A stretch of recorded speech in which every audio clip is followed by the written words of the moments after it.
Semangat pagi para sahabat Indonesia dimanapun Anda berada. Saya hari ini berada di kolam renang Tirta Lega, Bandung.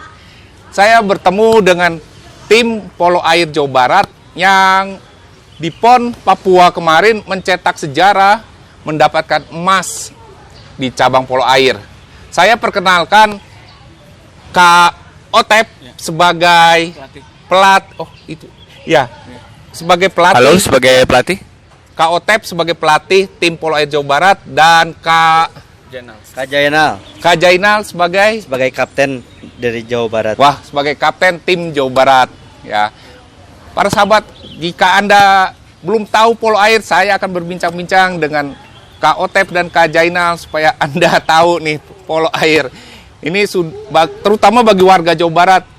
Bagaimana tim polo air Jawa Barat Putra mengukir sejarah, mencetak sejarah, mendapatkan emas di PON Papua.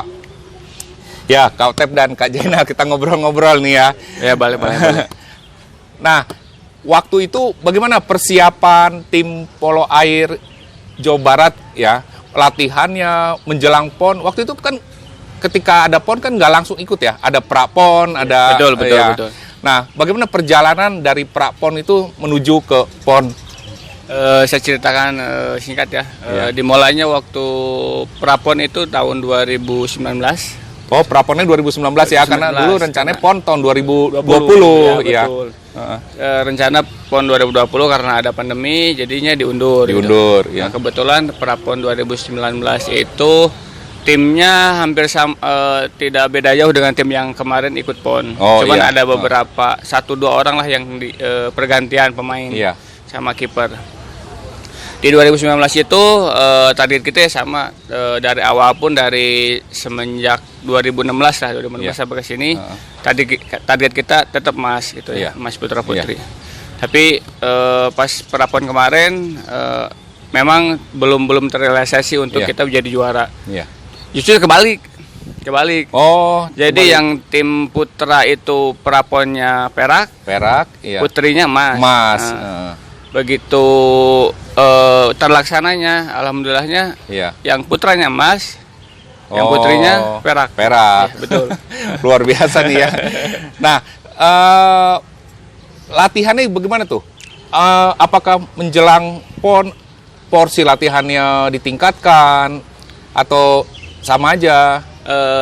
Kebetulan pada saat persiapan pra-PON ke PON-nya itu latihan kalau dibilang berat banget sih enggak, karena jujur kami tim pelatih khususnya saya pun sebenarnya sama kapten tim Jawa Barat ini satu tim dulunya, tim. Karena usianya itu kan dibatas U28. Karena saya usianya lewat setahun, jadi saya dinaikin untuk jadi asisten pelatih di Jawa Barat ini. Sebenarnya kita satu tim dulunya dari 2009 waktu kita. Di 2009 pernah main bareng, tapi pas kemarin ada pembatasan usia, jadi beliau lah yang masih main jadi orang tertua di tim. Paling senior ya. Paling senior.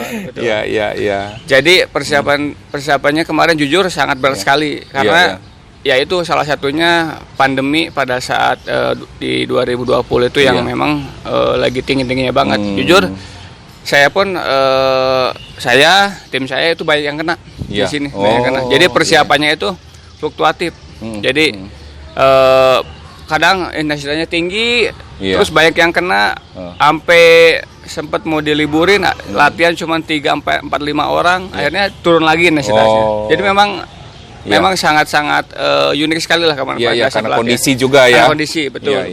Nah, gitu. Seminggu itu latihan berapa kali tuh? Seminggu itu 6 kali. Senin, tapi ditambah pagi-pagi. Ada fitnessnya juga. Ada, kalau bisa dibilang pokoknya momen tersulit, dan tapi itu pada saat kemarin menghadapi PON tahun ini aja. Karena berbeda dengan PON tahun sebelumnya. Tapi justru keadaan yang sulit itu membuahkan hasil yang luar biasa ya.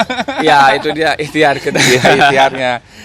Nah, Kak Otep, terima kasih nih ya untuk penjelasan. Sekarang Kak Jainal sebagai kapten ya, sebagai kapten tim Jawa Barat, bagaimana, dan paling senior, bagaimana membawa junior tim ininya Jawa Barat nih pemain-pemain supaya mereka juga memiliki semangat. Mungkin kan teknik atau skill mungkin berbeda juga kali ya antara tim yang sudah senior sama junior, kemudian bersatu dalam satu tim gitu loh. Bagaimana mensiasatinya dan ini yang skillnya mungkin berbeda untuk menjadi satu tim yang kuat gitu.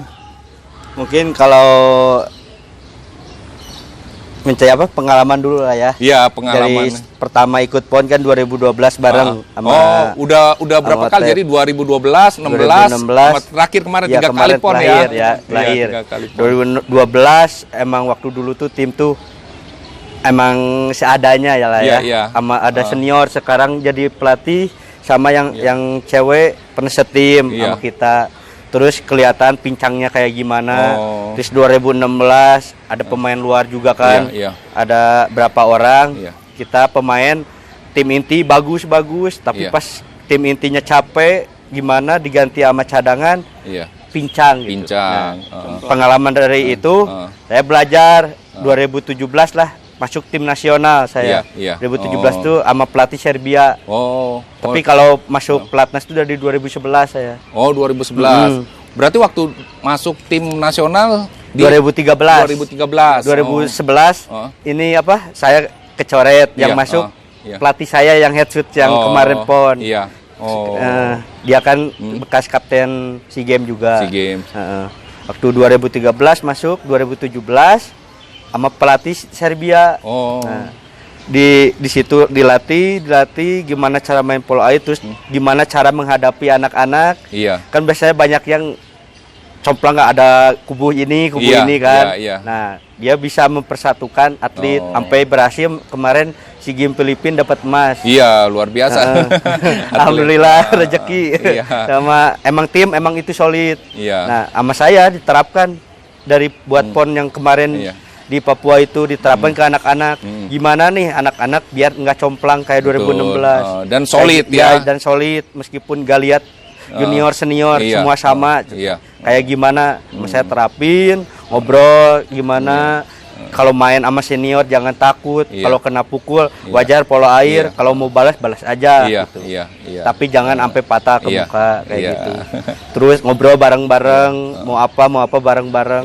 Terus disolidin terus. Jangan kayak itu anak kecil ini senior, yang kecil nggak mau dekat kan nantinya ini. Terus latihan pun ngasih tahu teknik-teknik yang benar kayak gimana. Biar dia skillnya naik biar sama senior biar rata kayak gitu sih. Sama nge-push terus nyemangatin anak-anak yang juniornya. Terus harus mengayomi lah saya paling tua soalnya harus mengayomi adik-adiknya. Kayak gimana nih harus anak-anak saya PON terakhir harus dapat emas. Betul. Kayak gimana kayak gitu. Dan terwujud tuh ya. Ya alhamdulillahnya terwujud. Tim sekarang sih dari PON 2012 sampai 16 baru tim kemarin yang solid. Iya, paling solid saya ngerasain. Nah, makanya hasil tim solid tuh hasilnya juga pasti bagus gitu makanya saya dapat emas. Nah, sekarang kembali ke Kak Otep lagi nih. Saya mau tanya tentang teknik polo air segala ya, karena mungkin banyak yang nonton nih nggak tahu juga nih polo air ya kayak gimana. Baik. Nah, sebenarnya dalam satu tim itu polo air ada berapa pemain sih? Satu tim itu pemain ada 13 orang. 13 orang pemain. Iya. Tapi yang jadi turun ke kolam. Ya maksudnya kalau pada saat satu pertandingan itu kita harus menyiapkan 13 orang. 13 orang, iya. Uniknya di polo air itu. Iya. Kan pakai topi nih, pakai topi polo air. Itu nomor 1 sama nomor 13 itu wajib sama penjaga gawang. Nomor 1 sama nomor 13. Topinya warna merah. Nggak bisa ngacak ya? Iya, nggak bisa ngacak. Suka-suka, misalnya saya mau nomor 90 gitu, nggak bisa nggak bisa. Cuma nomor 1 sampai nomor 13. Jadi nomor 1 sama nomor 13 itu khusus untuk goalkeeper. Nomor 2 sampai nomor 12 itu buat pemain. Nah, pada saat latihan kita tanding itu yang turun itu untuk tim inti 7 orang. 7 orang. 7 orang. Termasuk kiper. Ya, termasuk kiper. Jadi 6 pemain, 1 penjaga gawang. Iya, penjaga gawang. Sisanya itu cadangannya 1 kiper, 4 pemain gitu. Gitu. Nah, kemudian dalam permainannya itu kan ini ya di kolam renang ini. Betul. Nah, ukuran kolam renangnya standar kan 50 meter nih ya. Nah, kalau di polo air dipakai 50 meter atau berapa ya ukurannya? Tidak. Jadi di polo air itu sebenarnya mau itu kolamnya 50, standarnya memang 50 meter kita kebanyakan di sini. Iya. Tapi untuk standar polo air itu minimal 30 meter panjangnya. 30 meter panjangnya, iya. Lebarnya 20 sampai 25 meter. Oh, gitu. Standarnya segitu, standar internasional Iya. seperti itu. Gitu. Oh, kemudian dalam satu pertandingan ada berapa babak ya? Satu pertandingan itu terdiri dari 4 babak. 4 babak. 4 babak. Masing-masing babak? Masing-masing babak itu kalau kita main normal bersih Iya. itu 8 menit bersih. Oh, 8 kali 4, berarti 8 kali 32 ya? Betul. Nah, dia kalau ada break, ada apa, seperti basket nggak? Di jam yang waktunya nggak berjalan? Atau tetap berjalan seperti sepak bola kan? Ini jadi berjalan uniknya di polo air itu pada saat kita satu kali pertandingan, misal di babak pertama kita main 8 menit. Nah itu ada jatah 2 kali time out. Oh, ada masing-masing tim? Iya, 2 kali time out di peraturan sekarang. Kalau peraturan dulu satu babak tuh 1 kali time out gitu. Kalau sekarang satu pertandingan itu 2 kali time out bebas, mau diambil langsung 2 kalinya di babak pertama atau di babak terakhir boleh bebas gitu. Nah, maksudnya yang 8 menit itu satu babak, begitu ada time out, waktunya nggak berjalan kan? Iya, stop ya. Jadi murni bener 8 menit itu murni 8 menit stop. Pertandingan di kolam aja ya? Betul. Jadi ada waktu penyerangan pada saat kita offense atau nge defense. Pada saat penyerangan itu 30 detik. 30 detik penyerangan. Jadi gol nggak gol kalau waktu 30 detik itu misalnya kita mencetak skor di bawah waktu 30 detik, ya udah di reset lagi gitu dari 30 detik gitu. Nggak yang nambah gitu. Iya. Kalaupun misalnya kita menyerang 30 detiknya itu lewat. Kayak gitu. Iya. Nah, kemudian kan saya suka lihat juga tuh di polo air, begitu ada pergantian pemain, mereka nggak stop ya? Atau bisa langsung ini? Nah, untuk peraturan sekarang pergantian pemain itu bisa langsung pada saat berjalan. Iya, berjalan nggak di stop dulu pertandingan ya? Tidak stop. Jadi pada saat pergantian pemain, kalau tim kitanya masih murni 7 lawan 7 itu bisa diganti pada saat waktu penyerangan. Jadi di pinggir lapangan itu kita toss dulu kayak ini nih. Toss baru masuk. Oh, gitu. Tetap ya ada ini. Ya baru masuk dulu 2 orang di luar lintasan, toss dulu itu masuk gitu. Nah, kalau terjadi misalnya dapat pemain kartu merah atau itu pelanggaran. Iya, pelanggaran ya. Nah, itu dikeluarkan, timnya berkurang atau boleh diganti? Nah, gini ceritanya. Jadi pada saat foul biasa itu ada foul biasa, ada brutality foul. Jadi kalau foul biasa itu masih bisa diganti. Oh, masih bisa diganti. Dan maksimal si pemain itu keluar 3 kali. Kalau misalnya sekali, 2 kali itu masih bisa main, pas ketiga kali lewat dari 3 kali itu tidak boleh main satu pertandingan tersebut gitu. Gitu. Jadi kalau misalnya masih 2 kali itu masih bisa diganti sama pemain yang lainnya gitu. Dan kalau yang brutality foul bisa kena merah, kartu merah atau enggak dia sengaja ngemukul, itu satu pertandingan tidak boleh main dan si pemainnya tersebut, timnya tersebut main kurang. Contohnya kayak kemarin kita final di waktu lawan DKI. Kita tuh diuntungkan pada saat babak ke-3 atau ke-4 itu ada yang mukul pemain kita dan pemain DKI kurang selama 4 menit, 3 atau 4 menit babak terakhir. Ya dari situ saya udah bisa memprediksi lah, insya Allah menang nih, menang nih, karena kita leading gitu. Gitu. Oke, terima kasih Kak Otep. Nah, ke Kak Jainal nih Kak, saya mau melihat, kemarin saya nonton final polo air Jawa Barat lawan DKI ya. Nah, waktu babak pertama saya lihat tuh, kayaknya habis terkurung ya Jawa Barat tuh. Wah, saya pikir, waduh berat banget nih lawannya ya. Tapi begitu saya lihat, babak kedua mulai nih posisi berganti kan, mulai unggul. Babak pertama kalau nggak salah kalah 1-3 ya. Nah, terus babak kedua mulai unggul.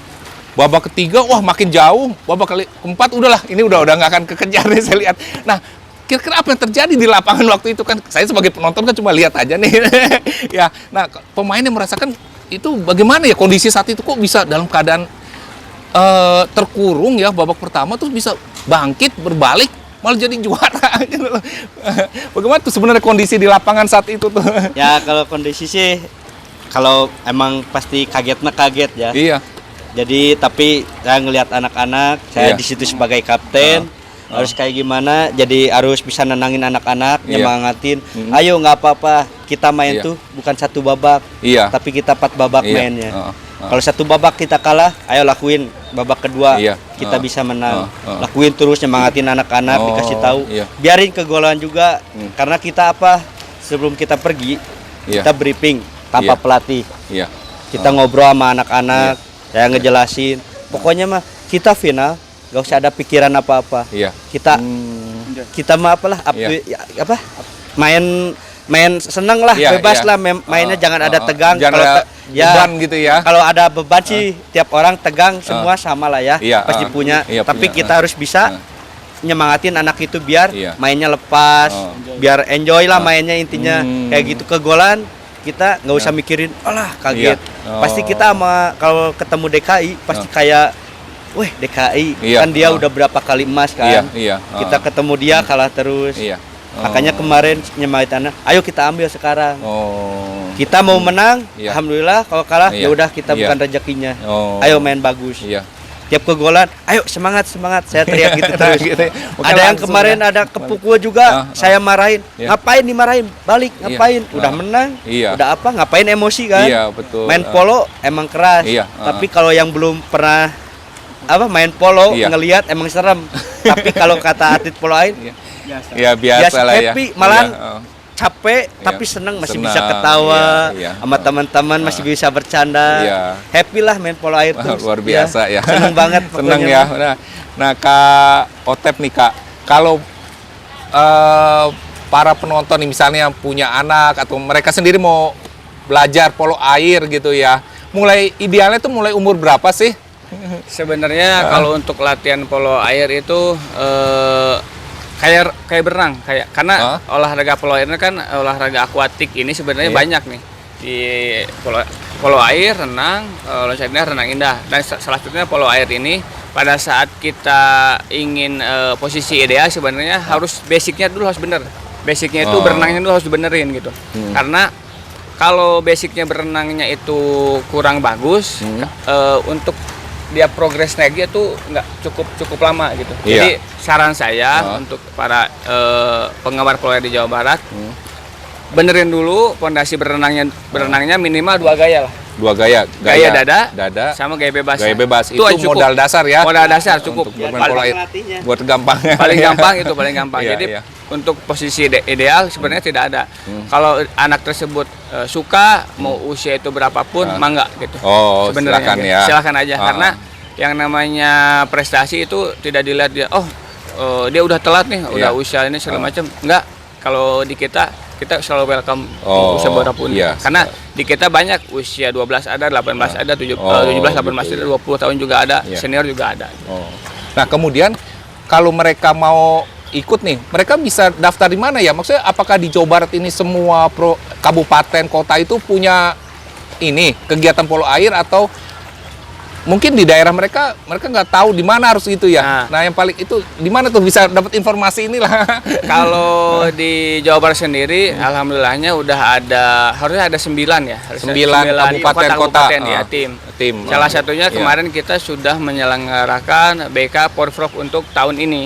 Udah ada ya, babak kualifikasi Porprov ya. Jadi, dari situ kita saring untuk jadi membentuk tim Jawa Barat sebenarnya dari situ. Dari tahun 2015-16an itu kita ngebentuk tim itu dari situ. Jadi salah satunya kota kabupaten, ada kota Bandung, Kabupaten Bandung, terus ada Purwakarta, sekarang ada Bekasi, ada Pangandaran gitu kan, ada Garut ya? juga, ada Subang juga. Jadi sebenarnya di tiap daerah itu ada. Udah ada. Jadi tidak sulit lah seperti tahun-tahun sebelumnya.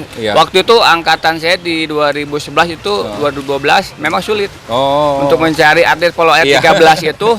Kita cuma ada 12 orang. Sulit. Alhamdulillah pada saat naik dari 2016 itu, alhamdulillah banyak sampai sekarang. Ya. Apalagi sekarang udah dapat emas nih, pasti banyak yang biasa kan gini nih, wah udah olahraga jadi olahraga prestasi kan. Baik. Betul. Di KONI juga tercatatnya beda tuh, udah masuk grade A mungkin karena dapat emas ya. Betul. Terutama sih itu, jadi kita mau mengukir sejarah seperti Iya, itu. betul. Mengukir sejarah. Jadi ya dari tadi yang udah diceritakan sama Cap Jenal 2012 itu memang kita tidak dapat medali. Iya. Cuman di posisi 4 besar. Oh iya. 2016 alhamdulillah kita kawin perak. Iya. 2022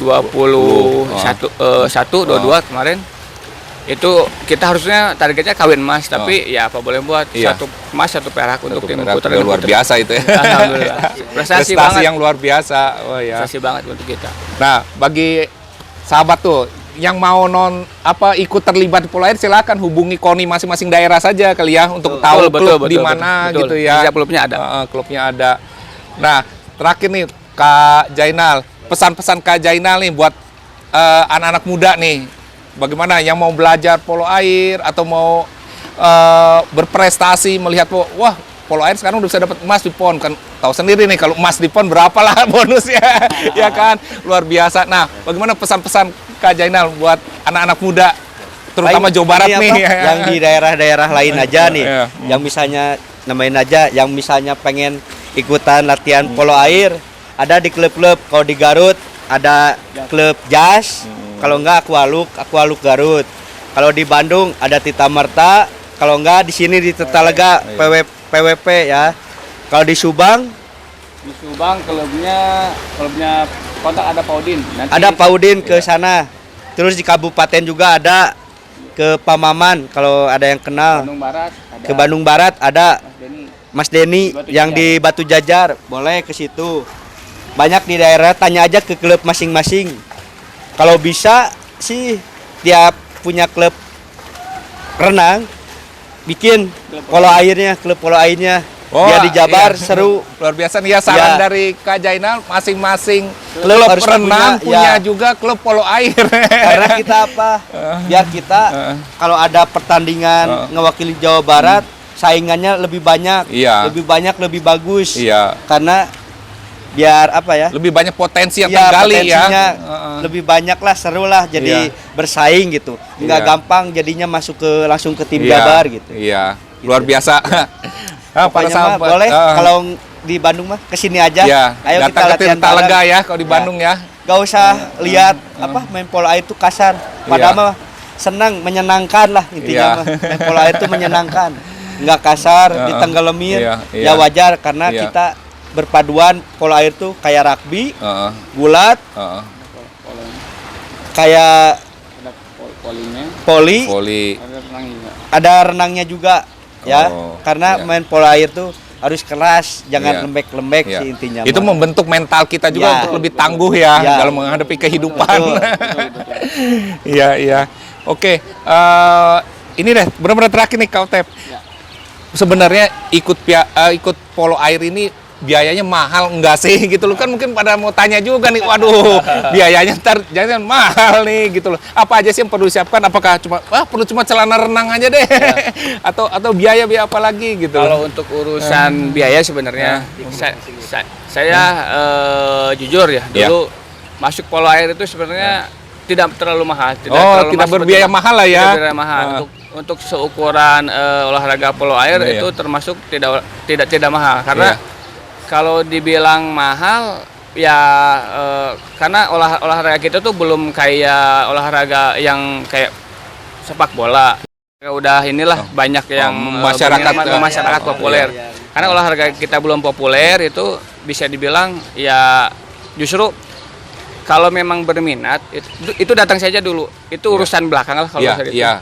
Datang dulu, lihat dulu, latihan dulu lah ya. Kalau udah cocok, udah kelihatan suka, nanti kayak inilah kayak jatuh cinta pada saat pandangan pertama. Nah, itu gitu. ya. Kalau udah suka mah datang aja gitu. Iya. Gitu. Iya.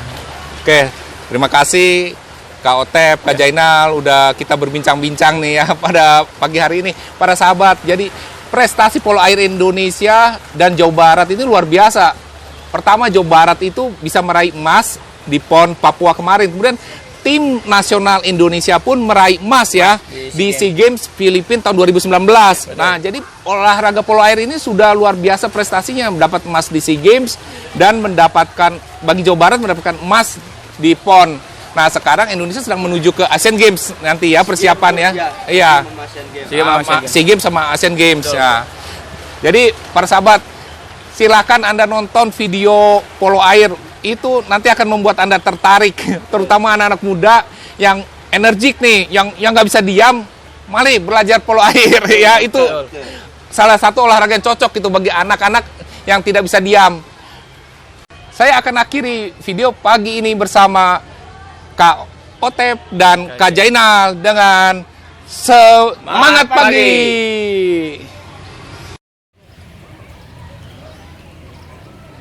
Latihan anak-anak di kolam renang Tirtalega.